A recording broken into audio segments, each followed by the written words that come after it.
Afternoon, all.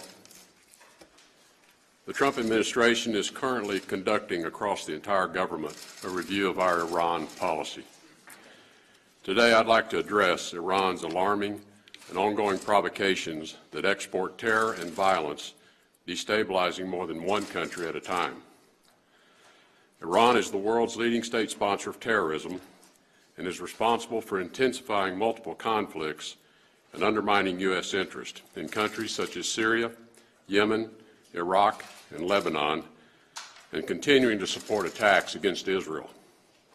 An unchecked Iran has the potential to travel the same path as North Korea and take the world along with it.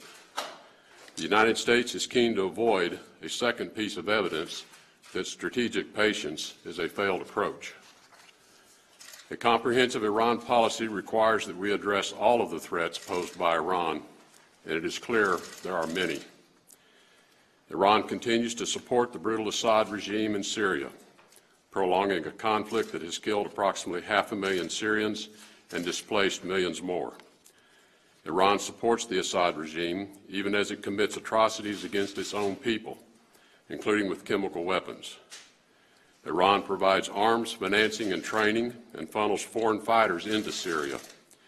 It has also sent members of the Iran Revolutionary Guards to take part in direct combat operations. In Iraq, Iran provides support to some Iraqi militant groups, primarily through the Quds Force, which has been undermining security in Iraq for years. Iran maintains a long-standing hostility towards Israel, providing weapons, training, and funding to Hamas and other Palestinian terrorist organizations. Indeed, and in propaganda, Iran foments discord. Just yesterday, the regime reportedly exhibited a missile marked "Death to Israel" during a military parade. In Yemen, Iran continues to support the Houthis' attempted overthrow of the government by providing military equipment, funding, and training, thus threatening Saudi Arabia's southern border. Interdictions by Emirati forces in Yemen and coalition forces in the Arabian Sea have revealed a complex Iranian network to arm and equip the Houthis. Iranian naval vessels continue to undermine freedom of navigation in the Persian Gulf by harassing U.S. naval vessels that are operating lawfully.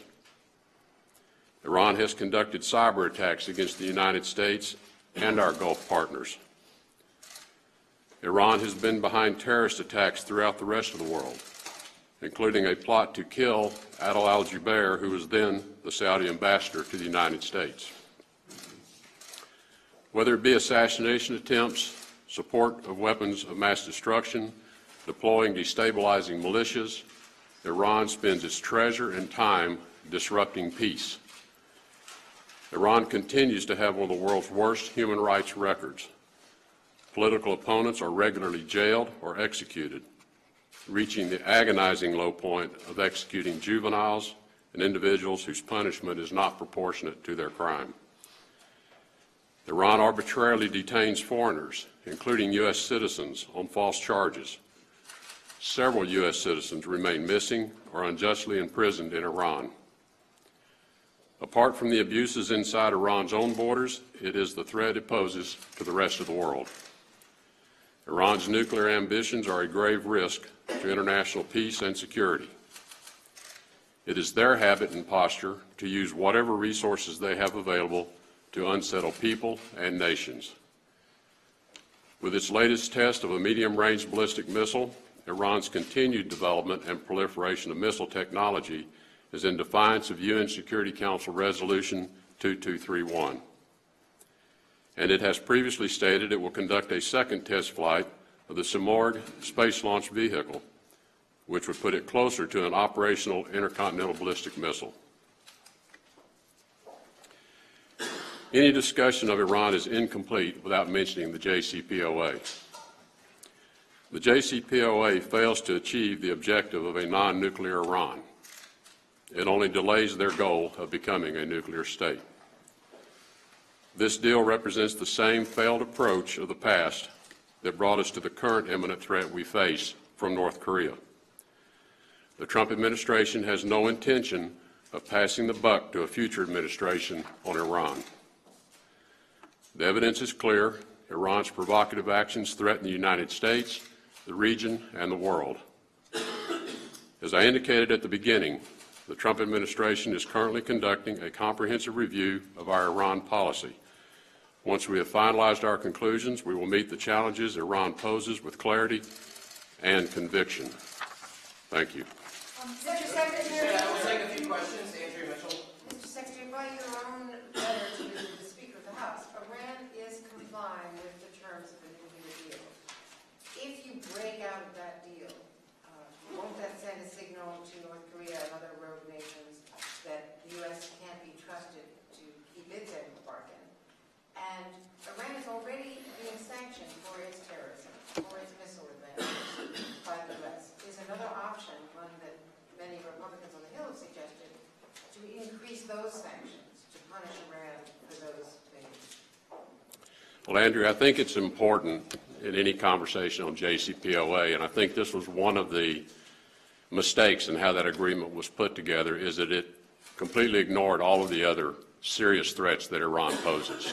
And I just went through a few of those with you.